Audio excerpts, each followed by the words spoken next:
Sikirabanga yamala akiraba. Omugoba wa bodaboda olwaleero alifa alulojja oluvannyuma lw'okusaabala ow'akagaali abadde asaalimbira emabbali w'oluguudo.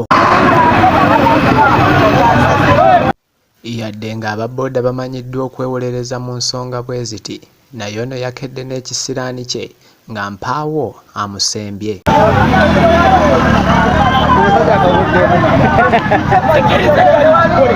Bino bituuseewo ku luguudo lw'e Nansana lwe baakazaako olwa Jenina oludda e Gganda.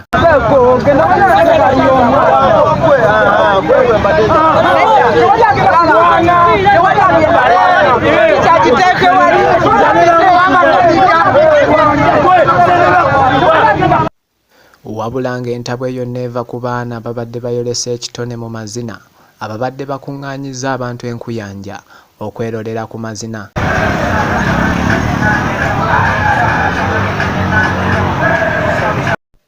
Era olw'okukuŋŋaana kw'abantu bano, akalippagano k'ebidduka nako tekalutumidde mwana.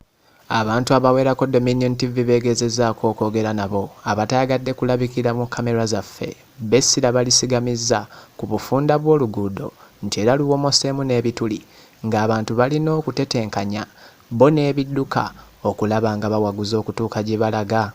Vincent Kasozi, Dominion TV, Simawolu.